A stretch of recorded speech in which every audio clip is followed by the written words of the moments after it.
Good morning. I'm Herbert Loud, one of the elders at Scots Kirk, and on behalf of our pastor and our session, would like to welcome you to this virtual worship service this morning. Announcements are available in the newsletter, and we just want to emphasize that if you have any needs, please call upon one of the deacons or your shepherding elder. I'd like to begin with a call to worship taken from Ephesians chapter 1, verses 3 through 14. Hear the word of God. Blessed be the God and Father of our Lord Jesus Christ, who has blessed us in Christ with every spiritual blessing in the heavenly places, even as he chose us in him before the foundation of the world, that we should be holy and blameless before him. In love he predestined us for adoption through Jesus Christ, according to the purpose of his will, to the praise of his glorious grace, which he has blessed us in the beloved. In him we have redemption through his blood, the forgiveness of our trespasses, according to the riches of his grace, which he lavished upon us in all wisdom and insight, making known to us the mystery of his will, according to his purpose, which he set forth in Christ, as a plan for the fullness of time, to unite all things in him, things in heaven and things on earth. In him we have obtained an inheritance, having been predestined according to the purpose of him who works all things according to the counsel of his will, so that we who were the first to hope in Christ might be to the praise of his glory. In him you also, when you heard the word of truth, the gospel of your salvation, and believed in him, were sealed with the promised Holy Spirit, who is the guarantee of our inheritance until we acquire possession of it, to the praise of his glory. For we are here to worship our God and give praise to him, that he may receive all the glory. And we'd like to begin with hymn number 521 from the Trinity hymnal, My Hope is Built on Nothing Less.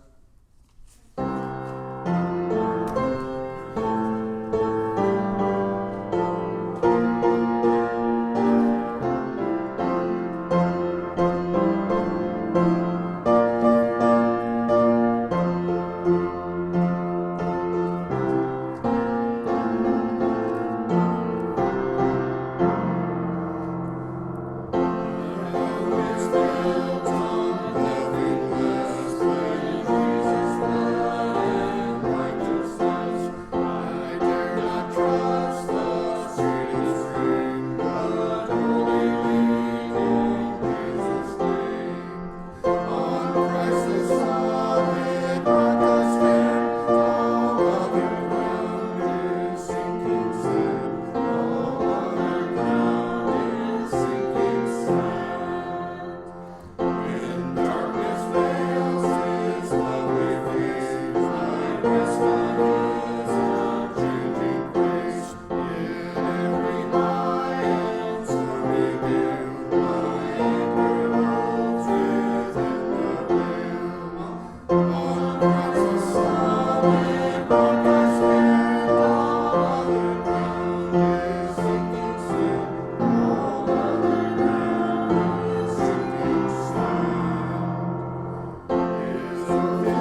Let us pray.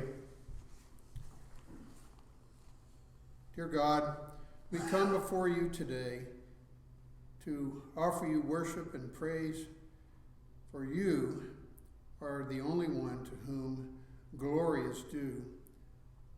Lord, we pray that by your Spirit you would be with us this day, that we might rejoice in your word and in worship, in prayer and in singing.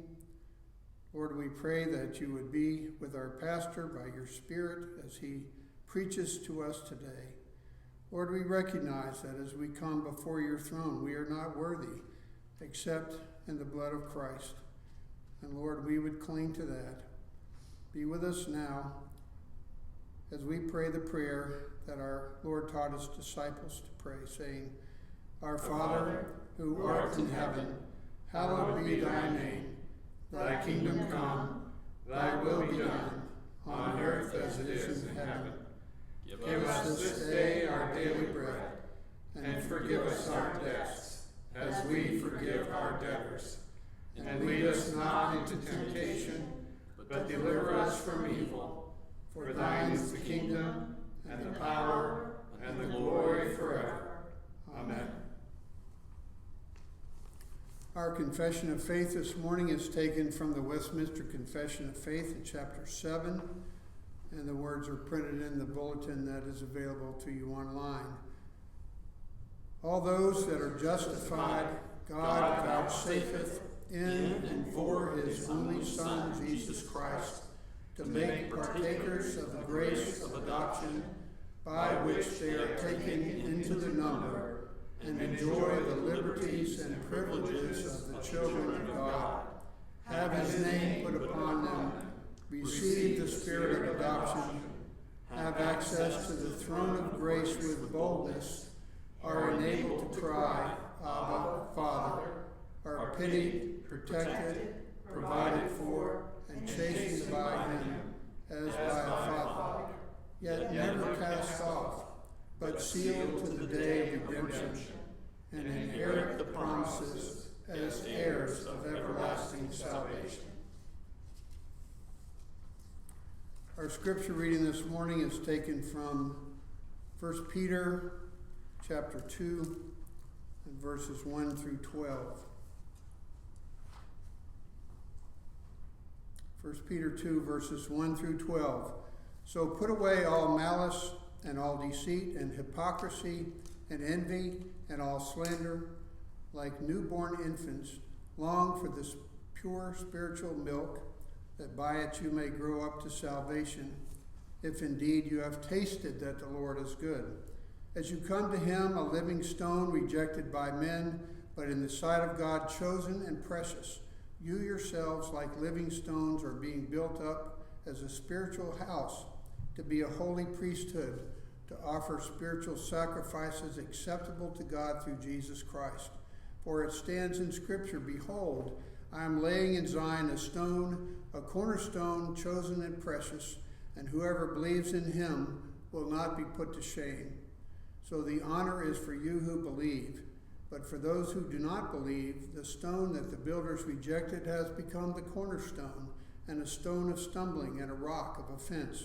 They stumble because they disobey the word as they were destined to do. But you are a chosen race, a royal priesthood, a holy nation, a people for his own possession, that you may proclaim the excellencies of him who called you out of darkness into his marvelous light. Once you were not a people, but now you are God's people. Once you had not received mercy, but now you have received mercy. Beloved, I urge you as sojourners and exiles to abstain from the passions of the flesh, which wage war against your soul. Keep your conduct among the Gentiles honorable, so that when they speak against you as evildoers, they may see your good deeds and glorify God on the day of visitation. The word of the Lord.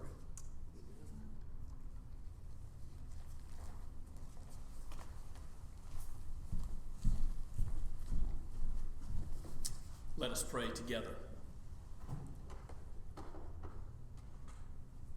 Our Father in heaven, you are good, and and you are greatly to be praised. Your steadfast love endures forever. And as we come before your presence, before your throne, to proclaim your excellencies, to proclaim your mercy, we recognize there is evil in our own hearts. And so we come not in what our hands have done.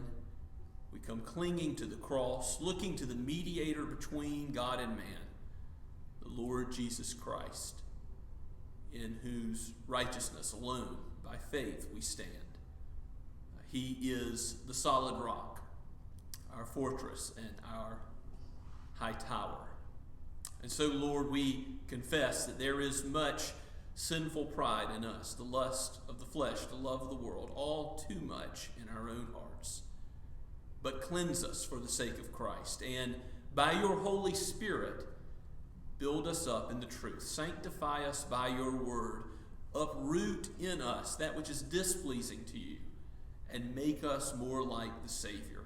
In your sovereignty, save us. Use your power to build us into a people that glorify you in this life, and then one day glorify you perfectly, even as the angels in heaven proclaim your praises constantly. We look to you as our source of salvation. There is much to fear in this world. We think of how it seems as if the mountains are falling into the heart of the sea, as the waters roar and foam all around us, as we look to the events of this world. We look to what mortal man does, and even natural disasters. We think about how much is out of our control. Oh Lord, but it is in your hands, your good hands. Your goodness endures forever.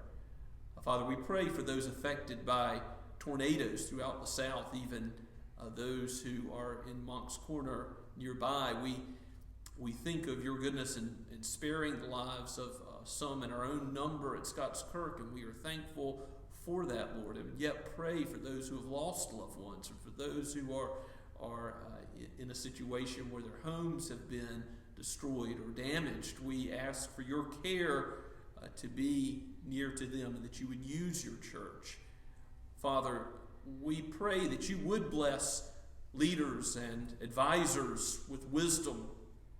Lord, thwart any plans that are evil, and Father, give an end to this pestilence soon, that we might gather together again as your church, that many people would return to their livelihood, to work, and we look forward to that day because we know that millions are without a way to provide for their families now, and even some are looking to the state. Oh Lord, turn their hearts so that they might look to you as the source of all of their needs, and indeed you alone, Lord, provide the bread of eternal life, their eternal need in the Lord Jesus Christ. Continue to use even this calamity as the means by which you draw men and women, boys and girls, to yourself.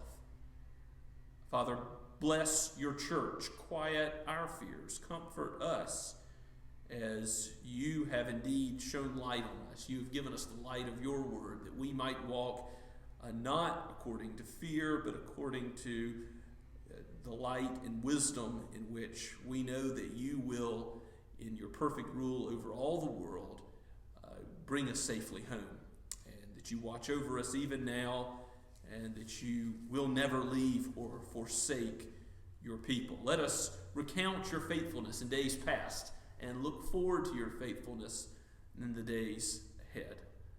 Lord, your covenant love is sure. So we pray, Father, knowing your goodness, with thanksgiving in our hearts for how you have already watched over us, that you would keep us safe from sickness, that you would be with medical workers, those who work in grocery stores and other vulnerable areas. Father, we ask that you would use this time as a way that we would dive deeper into your word, that you would afford us the opportunity to study your word in a new way, that you would open it up to us and give us further understanding by your Spirit, not by the might of our intellect, but by your might working in us. And change us so that we would be compelled to sing your praises, compelled to act for our neighbor's good, compelled to do deeds of love and mercy in response for all that you are and all that you have done for us in the Lord Jesus Christ. The chief cornerstone, the one in whom your whole people is bound together. We thank you for that bond of Christian love in the Lord Jesus Christ, that we are brothers and sisters. We have mothers and fathers in the faith, that you have not let us live this Christian life alone, but no, you have connected us to the body of Christ. And for that, we bless you, oh God. We pray for those who are especially isolated, who are not able to visit others or have family in their own households, and pray, Lord, for those in the hospital. We continue to lift up Rich Troutman and thank you for his move to Encompass Health and his going through rehab, and pray that he will be able to come home soon. As the doctors are saying, he may be able to come to his own home on the 20th. We pray that that would be the case, Lord, for your glory. Father, we ask all these things knowing that you are good in whatever you do, and we recognize that your gifts are in this electronic means of communication now, and being able to conduct Bible studies and youth group and other ministries online. And we thank you for that. And yet we do pray, Lord, that we would soon be able to embrace one another and be together and exhibit the bond of Christian unity, not from afar, but face to face. We thank you, Father, that you are both the King of this world and the guide and the shepherd of your church. So guide us with wisdom. Give us clarity as we seek to understand our world. Let our trust not be in mortal man, the Son of Man who cannot save, but in you, the refuge, the only refuge of the lost. We thank you, O Lord Jesus Christ, for your sacrifice for sin, which is proclaimed all over the world by your people. May your church bless your name today. We think of those who minister in much more difficult places, for places that face persecution on a scale which is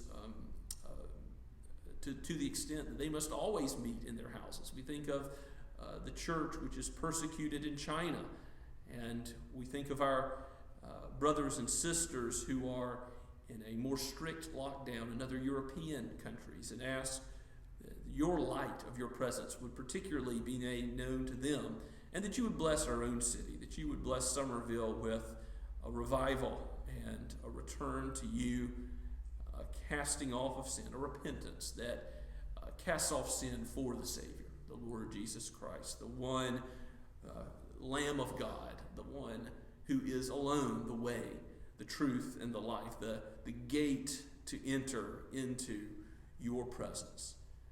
And so, Lord, we lift up all of these prayers in his holy and mighty name. In Jesus' name we pray. Amen.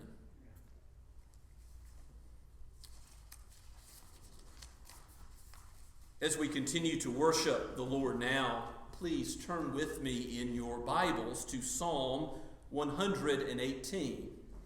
Thought I would stay in the Psalter a little while longer. We've looked at several psalms which have to do with Christ ruling sovereignly as king over the world, and therefore why we are to praise and thank him.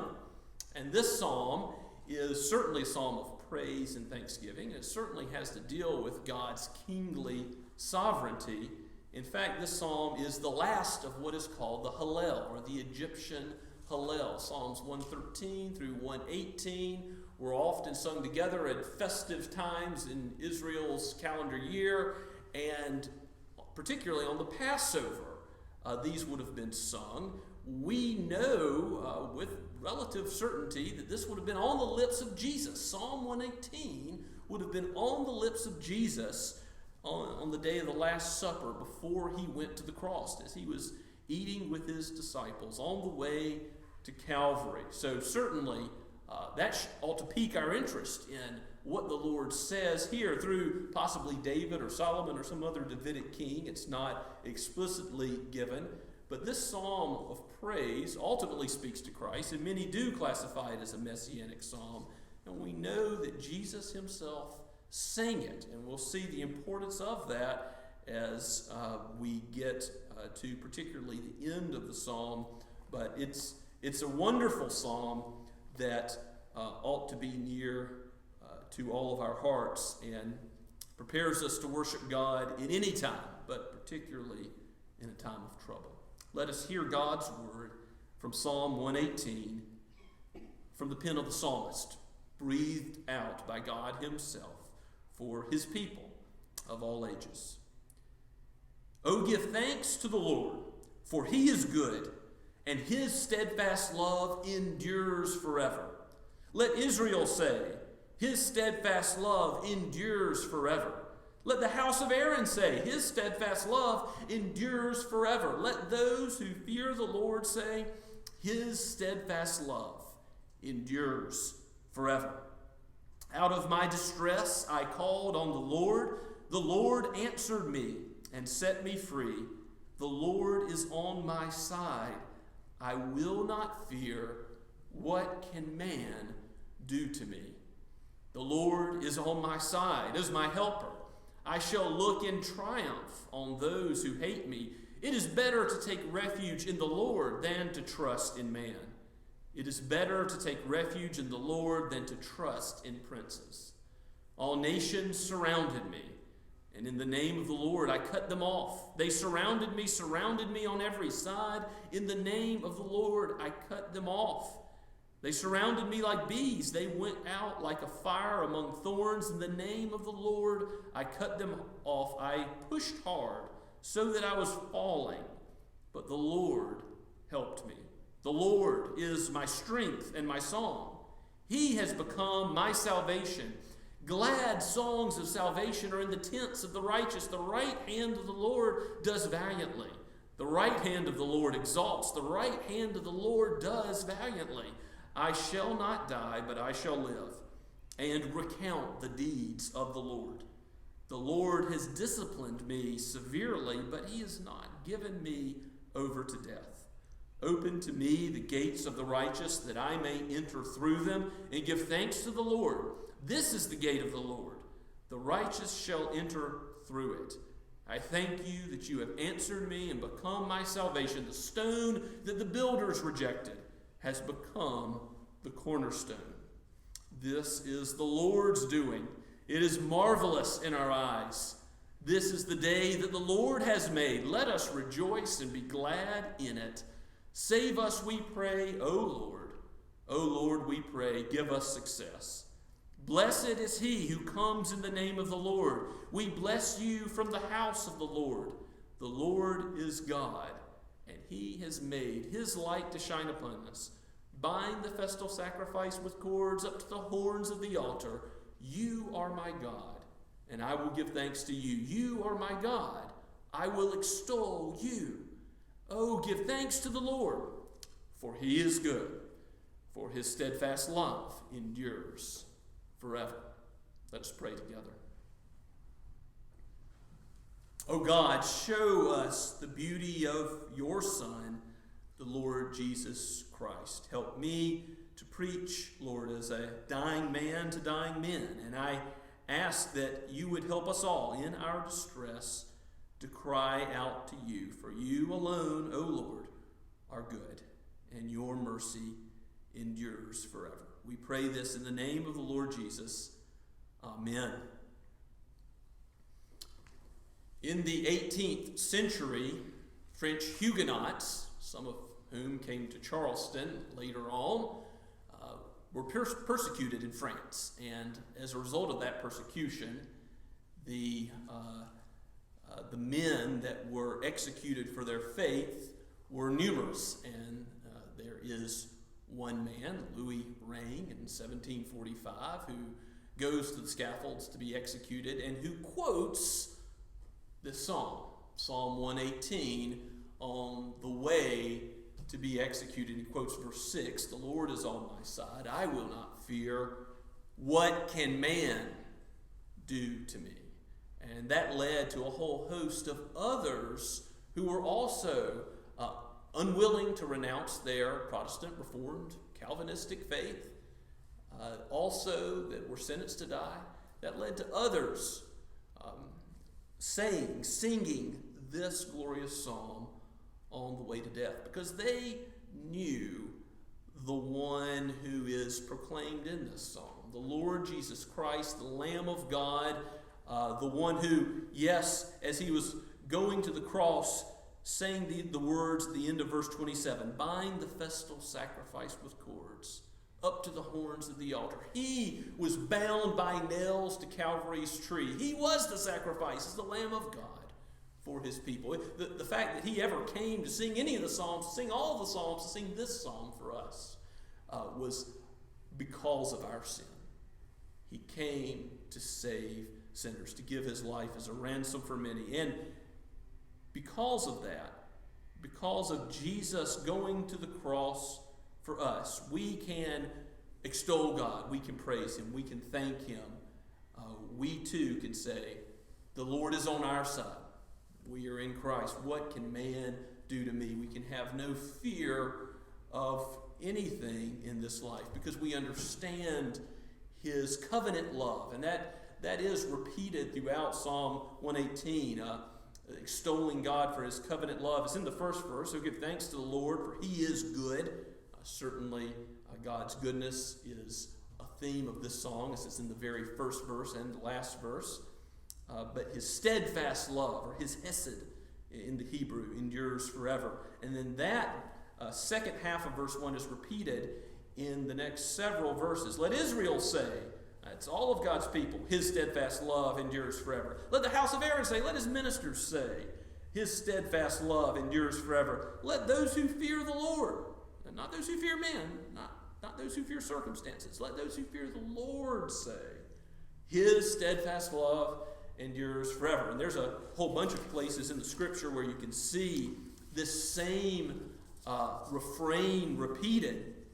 You can see it in Psalm 106 and 107. In the very beginning of those psalms, you have the Lord is good, let his steadfast love endure forever. And in the great Hallel, Psalm 136, which is the most overflowing of all repetitious praise, as it goes throughout the entire psalm, not just the first few verses, you have this statement of let God's faithful, steadfast, covenant love, mercy, however your translation translates it, let his love which he has set on his people be praised for how it endures forever.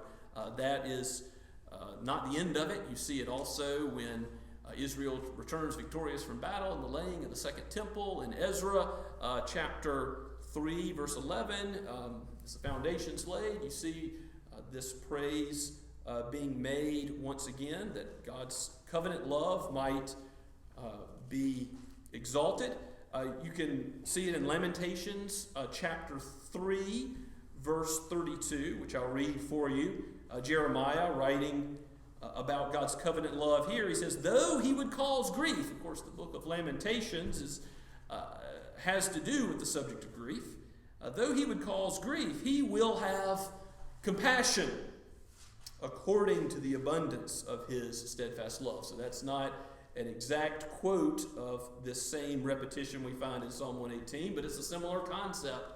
The covenant love of God, even in the face of grief, even in the face of distress, which we see comes in verse 5. God's love endures forever. David says, or the psalmist, whoever he may be, of David's line, out of my distress I called on the Lord. What does David do? He does the proper thing. He bows down and he prays to God, the source of his hope. And the Lord answers. The Lord sets him free. There is freedom when we can go to the God of the universe and go to him knowing that he delights to give good gifts to his children, knowing that we are secure in him, that no one will slip out of his hands, knowing that the work he's begun in you, he will complete. That if he's called you, he will lead you through this life and take you all the way home.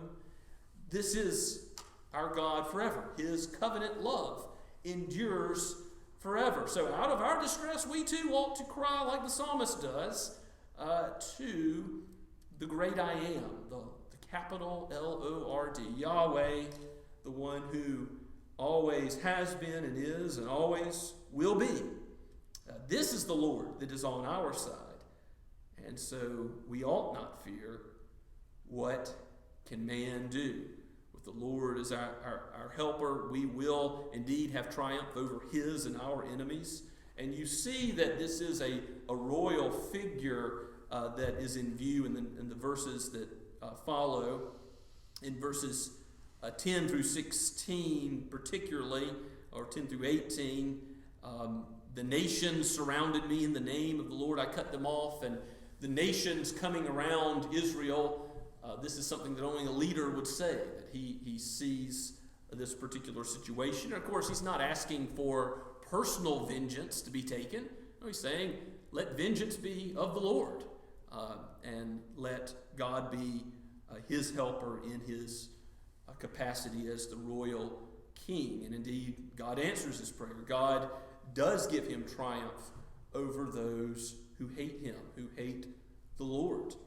And that victory, which the salvation of his people and the destruction of his enemies is seen in many places in the Bible. I think of Exodus chapter 15, where Moses rejoices in song about how God saved his people, brought them through the Red Sea, but the horse and his rider, Pharaoh's troops, he cast into the sea. He drowned them in that Red Sea as it closed. So salvation and judgment together we find in this psalm as well. So it starts out with a call for everyone to praise the Lord, for all of God's people, his ministers to praise the Lord, then moves into this kingly profession of the Lord's faithfulness, even when enemies surrounded him, how the Lord helps him, frees him from death in the day of struggle. And so the Lord has become my strength and my song, the psalmist says in verse 14. Glad songs of salvation are in the tents of the righteous. So wherever they are for this battle, God is there.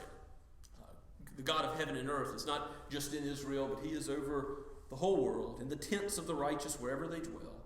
And the right hand of God, his power, his might, and his right hand exalts him. The right hand of the Lord does valiantly, verse 16. And David's confidence comes out in verse 17. I shall not die, I shall live, and recount the deeds of the Lord. The Lord has disciplined me severely, but he has not given me over to death. Even in the discipline of the Lord, there is answered prayer.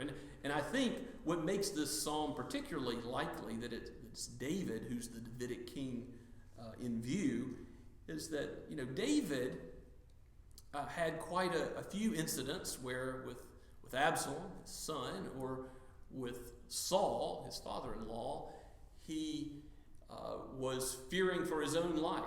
He knew that you couldn't put trust in mortal man. He knew that it's better to take refuge in the Lord than to trust in man. It's better to take refuge in the Lord than to trust in princes. He had these type of problems in his life more than once, but he is the king, as a relatively good king in all of Scripture. He still says it's better to take refuge in God than in some mortal man, because what will any earthly king do? He will fail you. And David remembers as he writes his own confession of sin in places like Psalm 32 and Psalm 51. David remembers his own sin, his adultery, his murder that he's committed. And he knows that there is ultimately no salvation from another mortal man. Now, I think about our present circumstances and how, some experts are proclaiming this or that, or some politicians something else, but maybe they'll come up with a vaccine. Maybe that'll be years down the road. Maybe they won't, but maybe they will. And if they do, that still might not be. You're not going to get perfect safety, a perfect refuge from anything that modern man or in medical capacity or political capacity can provide. So many are crying out to the state for relief, to give them their daily bread. And don't put your confidence there. You will be let down. There is something in this psalm which I think is pertinent to the church in all ages, but particularly in times of crisis, where we want to look somewhere for security, for refuge. The repetition of verses 8 and 9 would be good for us to repeat. Certainly in any political season, these verses would be good to repeat. It's better to take refuge in the Lord than to trust in man. It is better to take refuge in the Lord than to trust in princes. Amen. I think that as you get to the end of the song, it becomes even more apparent that not just David as king, or one from David's line is in view, but ultimately the seed of David, Christ himself. And you start to see that in verses 19 to the end. In verse 19, where it is written, "Open to me the gates of righteousness." Well, how will you ascend to the Lord's holy hill? How will you enter his temple? We've already looked at this, have we not, in Psalm 24, and you'll see there's a similarity to Psalm 24 in this section. How may we enter through the Lord's gates and give thanks to him? This is the gate of the Lord, verse 20, that the righteous shall enter through it. I thank you that you have answered me and become my salvation. Just as Jonah says, salvation is of the Lord. It's not of the king. It's not of any Israelite. It's not of bulls and goats, but it is of the Lord himself. And more clearly, verse 22, the stone that the builders rejected has become the cornerstone. Well, who is that cornerstone? We know from the scripture reading that we've read earlier today. That cornerstone is Christ. That stone which was so important to the structure of the whole building, that had to be just so that without it, it all falls apart. Here, Christ is the cornerstone of his church of salvation for all of his people. This is the Lord's doing. It's marvelous in our eyes. That's exactly what Peter quotes in 1 Peter chapter 2. And then look at the rejoicing that comes in the work of Christ, who is the way to enter God's presence, who is, he says in John's gospel, the gate. There's rejoicing in verse 24, and we all know how Paul rejoices in the same way in Philippians chapter 4, verse 4, and when he's in a dark prison cell, again, a time of distress.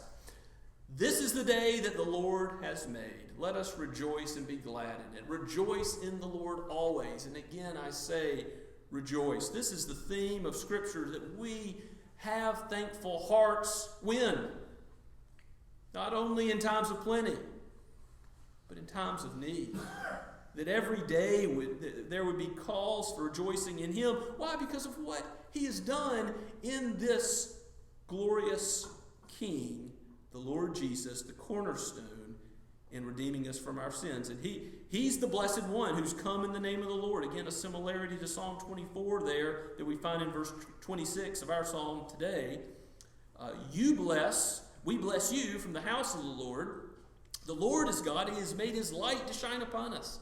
Just as in Isaiah chapter 60, here there's the image of light shining upon the people of God. Why? Well, for all of his goodness, for the rain and sunshine of every day, but particularly what's already been repeated, the covenant love of God.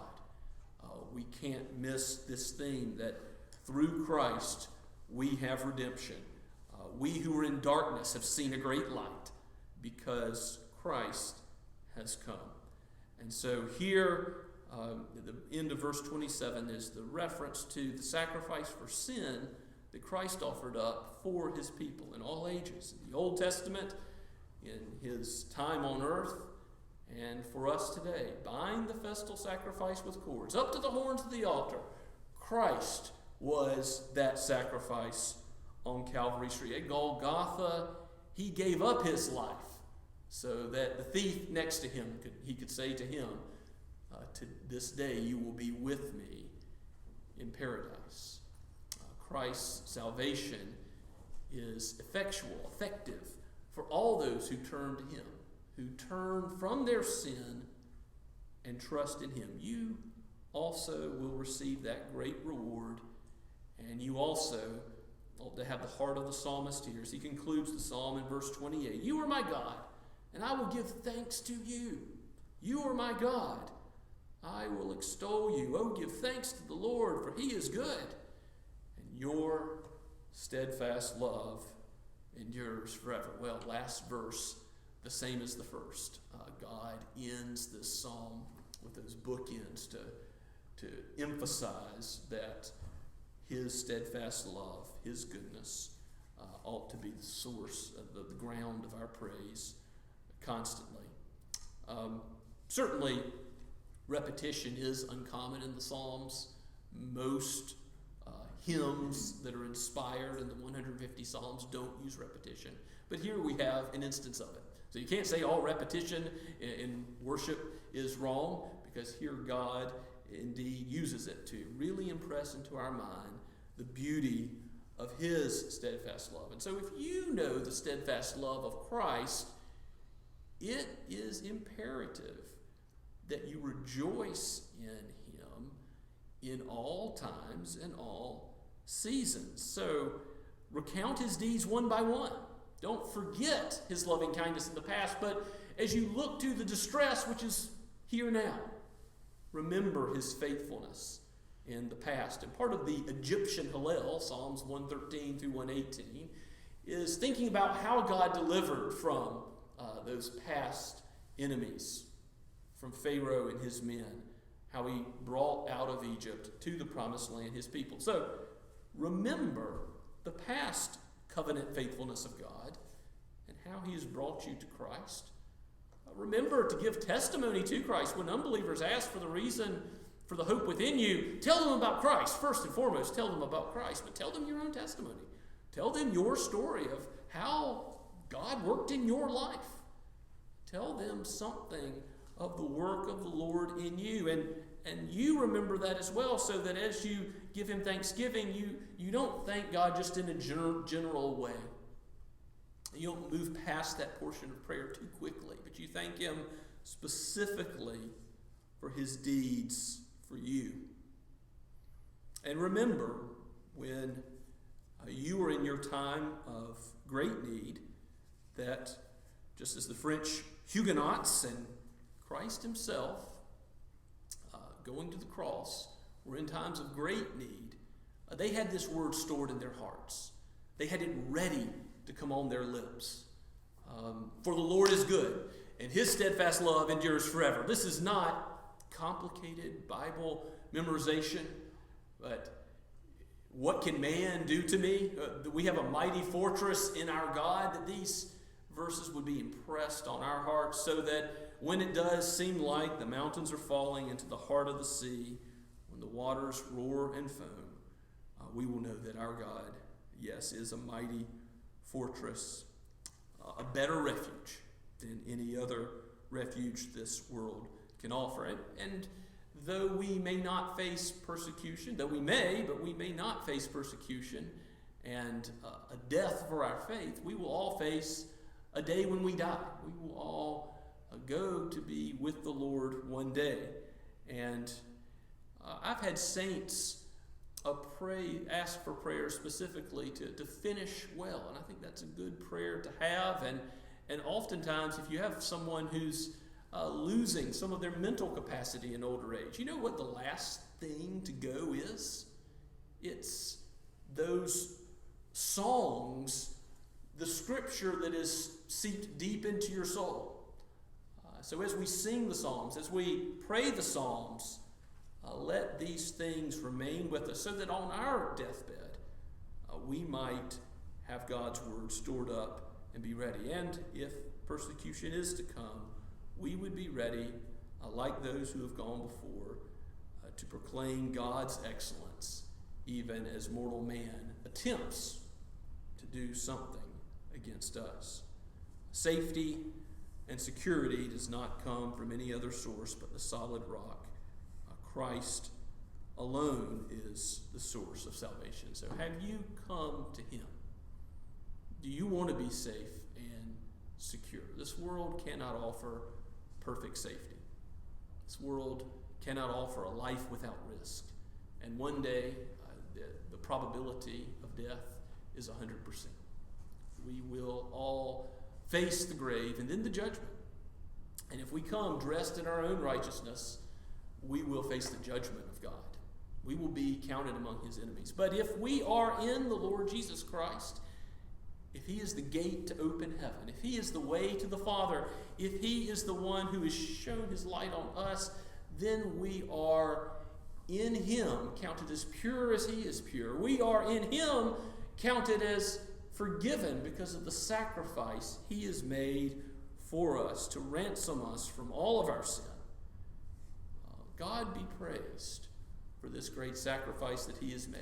And let us, while today is the day of salvation, not spurn such a great gift, but turn to him in faith and to look to him for all comfort, for all refuge, for all solace, for all peace in this life and in the next. Let us pray together. Father, we thank you for this text, for this great song. Let it be our song, our salvation in you, that we would proclaim to a watching world. Oh Lord, let it be in our own hearts what we trust in, that the work of the Lord Jesus and his righteousness is the cause of all of our rejoicing, so that we would not be shaken regardless of what distress comes upon us. Oh Lord, let your name be forever blessed. Your salvation is marvelous in our eyes. We pray all this in the name of Jesus Christ, the cornerstone. Amen. And let us respond now to the word of God preached from the Blue Book, hymn number 7, In Christ Alone.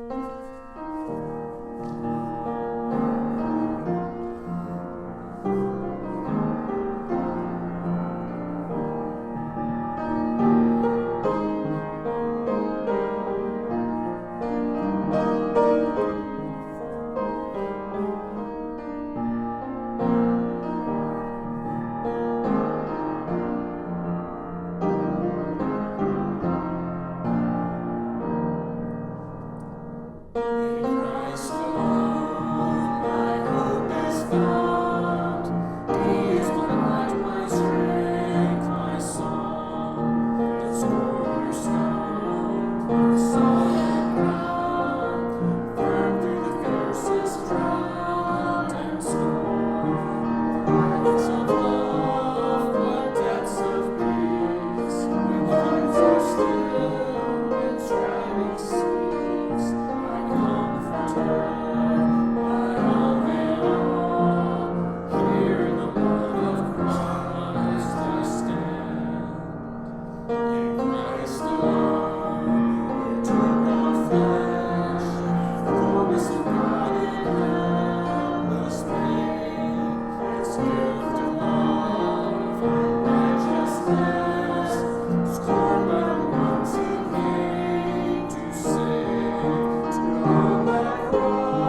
May the Lord bless you and keep you. May he cause his face to shine upon you and be gracious to you. May he lift up his countenance upon you and give you his peace, now and forever.